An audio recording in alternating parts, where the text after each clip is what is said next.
Hi guys, welcome back to my another video info by Laxman. చాలా మంది చూస్తారని ఎవరైతే లైక్ అండ్ సబ్స్క్రైబ్ చేసుకోవట్లేదు. So please try to make like and subscribe. సోది లేకుండా మనం అయితే వీడియోలోకి అయితే ఎంటర్ అయిపోదాం. సో వీడియోకి వెళ్ళే ముందు ఒక చిన్న రిక్వెస్ట్ ఏంటంటే, ఈ వీడియో డిస్క్రిప్షన్లో మన Telegram group link, WhatsApp group link and అలాగే ఇన్స్టాగ్రామ్ ఐడి కూడా పిన్ చేస్తున్నా. సో ఎవరైతే ఫాలో అవ్వలేదో సో వెళ్ళైతే ఫాలో అవ్వండి. గాయ్స్, మనకైతే రేపైతే ఐపీ సార్ అయితే ఇంటర్వ్యూ ఇవ్వబోతున్నాను అనమాట. నేనైతే సార్ని అయితే వెళ్ళైతే రిక్వెస్ట్ చేయడం జరిగింది. సార్ అయితే రేపైతే రమ్మన్నారు అన్నమాట. ఈ ఐపీ అంటే ఎవరంటే ఇన్స్పెక్టర్ ఆఫ్ పోస్ట్స్ అన్నమాట. సో మనకైతే రేపైతే ఇవ్వబోతున్నాడు. కాబట్టి నా నుంచి ఒక చిన్న రిక్వెస్ట్ అంటే, మీరు ఏం చేయాల్సిన అక్కర్లేదు. మీరు సార్ అయితే మీ ఎదురుగా ఉంటే మీరు ఏం క్వశ్చన్స్ అడుగుతారో ఆ క్వశ్చన్స్ కింద కామెంట్ చేయండి. నేను రేపైతే సార్ని అయితే ఆ క్వశ్చన్స్ అడిగి సో వీడియో రూపంలో అయితే నేనైతే యూట్యూబ్లో అయితే అప్లోడ్ చేస్తాను అనమాట. మనం ఈ వీడియోలో ఏం డిస్కస్ చేయబోతున్నాం అంటే, సో మనకి ఏంటంటే ఈ సెలక్షన్ ప్రాసెస్ ఎలా జరుగుతుంది, లైక్ మనకి రిజల్ట్స్ అనేటివి ఎలా డిక్లేర్ చేస్తారు, మనకి వచ్చేసి ఈ పోస్టల్ జీడీఎస్కి వచ్చేసి మనకి ఎలాంటి ఎగ్జామ్ అయితే ఉండదు. కేవలం 10th క్లాస్ బేస్డ్ మీదే మనకైతే ఈ రిజల్ట్స్ అయితే డిక్లేర్ చేస్తున్నారు. కాబట్టి మరి ఎగ్జామ్ ఉంటే సో ఎవరికైతే హై మార్క్స్ వస్తాయో సో అక్కడైతే మనకైతే జాబ్ అయితే ఇవ్వడం జరుగుతుంది.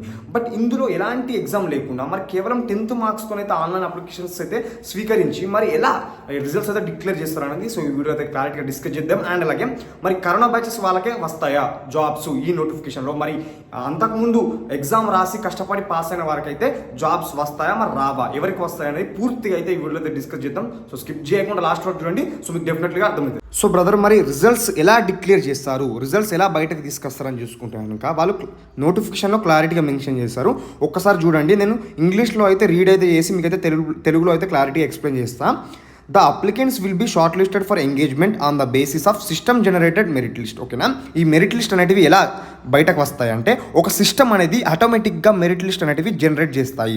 సో మీరైతే ఎలాంటి టెన్షన్స్ అయితే పెట్టుకోకండి. ఇందులో ఎలాంటి తప్పులు అయితే ఉండే అన్నమాట. ఎందుకంటే కంప్యూటర్ అనేది తప్పు అయితే ఏది డెఫినెట్గా మనకు వచ్చేసి సిస్టమ్ జనరేటెడ్ మెరిట్ లిస్టులు అయితే రిలీజ్ అయితే అవుతాయి. మరి ఈ సిస్టమ్ ఎలా జనరేట్ చేస్తుంది మెరిట్ లిస్టులు ఆటోమేటిక్గా అని చూసుకుంటే కనుక, the merit list will be prepared on the basis of marks obtained, grades, points or marks అన్నమాట. ఈ మెరిట్ లిస్టు ఎలా జనరేట్ అవుతాయంటే depends on grades, points or marks.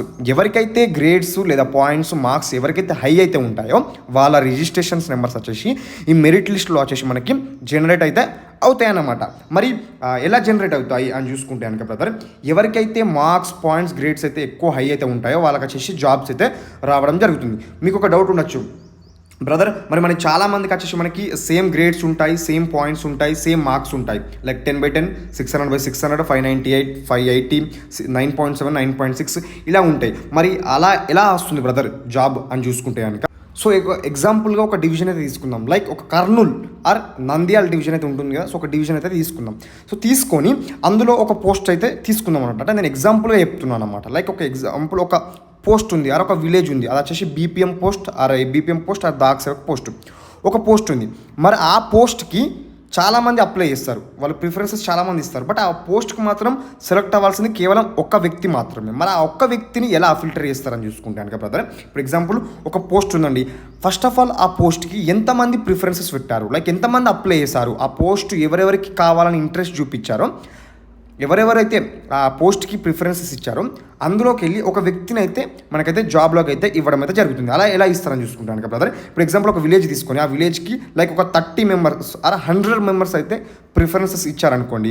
But మనకి అందులోకి వెళ్ళి కావాల్సింది కేవలం ఒక పర్సన్ కాబట్టి అతన్ని ఎలా ఫిల్టర్ చేస్తారంటే, ఫస్ట్ ఆఫ్ ఆల్ మార్క్స్ చూస్తారు. ఓకేనా? మార్క్స్ ఆర్ జీపీఏ అయితే చూస్తారు. సో ఎవరికైతే high marks or high GPA ఉంటుందో వాళ్ళనైతే ఫిల్టర్ చేస్తారు.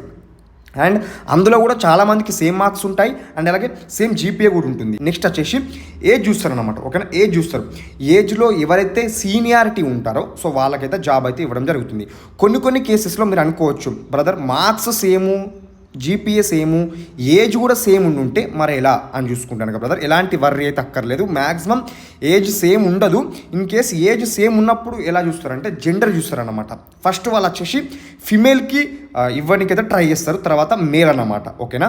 అర్థమైంది కదా. మనకు వచ్చేసి ఫస్ట్ ఒక ప్రిఫరెన్స్కి ఆర్ ఒక పోస్ట్కి ఒక వ్యక్తిని ఎలా తీసుకుంటారు అంటే, చాలామంది అప్లై చేస్తారు బట్ ఒక వ్యక్తినే ఎలా తీసుకుంటారు అంటే, ఫస్ట్ వచ్చేసి మార్క్స్ ఆర్ పాయింట్స్ అయితే ఇస్తున్నారు. ఎవరైతే హై మార్క్స్ ఉంటాయో అతనికైతే జాబ్ అయితే ఇవ్వడం జరుగుతుంది. మార్క్స్ పాయింట్స్ సేమ్ ఉన్నప్పటికీ నెక్స్ట్ ఏజ్ చూస్తారు. ఇన్ కేస్ కొన్ని సిచ్యువేషన్స్లో ఏజ్ కూడా సేమ్ ఉన్నప్పుడు వచ్చేసి వాళ్ళైతే జెండర్ చూస్తారనమాట.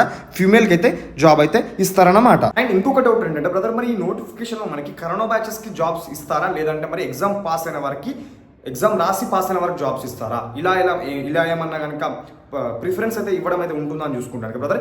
ఇందులో మనకి ఎలాంటి ప్రిఫరెన్స్ అయితే ఇవ్వడం అనేది ఉండదన్నమాట. లైక్ కరోనా పాస్ వాళ్ళకి ఒకలాగా, 10th క్లాస్ ఎగ్జామ్ రాసి పాస్ అయిన వారికి ఒకలాగానైతే ఏమి ఉండదు అనమాట. మనకి ఎప్పటి నుంచో వాళ్ళకి కావాల్సింది ఏంటంటే, మనకి ఎవరికైతే మెరిట్ ఎక్కువ ఉంటుందో సో వాళ్ళకైతే జాబ్ అయితే ఇవ్వడం జరుగుతుంది. సీనియారిటీ కూడా ఎవరికైతే ఎక్కువ ఉంటుందో వాళ్ళకైతే జాబ్ అయితే ఇవ్వడం జరుగుతుంది. వాళ్ళ నోటిఫికేషన్ కూడా ఎక్కడైతే మెన్షన్ చేయలేదన్నమాట. లైక్ కరోనా పాస్ వాళ్ళకి కొంత కోటా, ఎగ్జామ్ రాసి పాస్ అయిన వారికి కొంత కోటా, అలా వాళ్ళకి కొన్ని జాబ్స్, వీళ్ళకి కొన్ని జాబ్స్ అనేది అయితే వాళ్ళైతే ఎప్పుడైతే మనకైతే నోటిఫికేషన్ అయితే మెన్షన్ చేయలేదు. వాళ్ళకి కావాల్సింది, సిస్టమ్ కావాల్సింది ఏంటంటే, ఎవరికైతే ఎక్కువ మార్క్స్ ఆర్ ఎక్కువ పాయింట్స్, ఎక్కువ పర్సెంటేజ్ ఉండి ఎక్కువ ఏజ్ ఉంటుందో వాళ్ళకైతే జాబ్ అయితే ఇవ్వడం జరుగుతుంది. సో ఇంకెవరైనా అప్లై చేయకపోతే కనుక అప్లై అయితే చేసుకొని, మనకి ఇంకా 10 days అయితే టైం అయితే ఉంది కాబట్టి, సో 10 days టైం ఉంది కాబట్టి ఇంకెవరైనా అప్లై చేయకపోతే కనుక అప్లై అయితే వేయండి. అండ్ అలాగే నేను చెప్పిన కదా, సో ఏమేమి డాక్యుమెంట్స్ రెడీ చేసుకోవాలో కూడా నేను ఆల్రెడీ లాస్ట్ వీడియోలో చెప్పాను. ఇన్ కేసు ఎవరైనా చూడకపోతే కనుక వెళ్ళైతే చూడండి, ఏం డాక్యుమెంట్స్ రెడీ చేసుకోవాలో కూడా క్లారిటీగా అయితే చెప్పాను. అండ్ అలాగే లింక్ కూడా వీడియో డిస్క్రిప్షన్లో పెడతాను. సో ఎవరైతే చూడకపోతే ఆ వీడియో అయితే చూడండి. అండ్ అలాగే చెప్పిన కదా, రేపైతే ఎస్పీ సార్తో అండ్ ఐపీ సార్తో అయితే మనకైతే ఇంటర్వ్యూ అయితే ఉందన్నమాట. సో నేనేం అడగాలన్నా కూడా మీరు కింద కామెంట్ చేస్తే నేను కొన్ని కామెంట్స్ అయితే పిక్ చేసుకొని, సో నేనైతే సార్ని అయితే అడిగి, సో క్లారిఫై అయితే చేసుకొని, సో ఆ వీడియో అయితే యూట్యూబ్లో అప్లోడ్ చేస్తా కాబట్టి, సో మీరైతే డెఫినెట్లీ కింద కామెంట్ చేసే ప్రయత్నం అయితే చేయండి. సో ఇది గ్యాస్ మరి వీడియో. సో మరొక మంచి వీడియోతో, సో మరొక మంచి అప్డేట్తో ముందుంటే అన్సెప్ట్ టేక్ కేర్, గుడ్ బాయ్.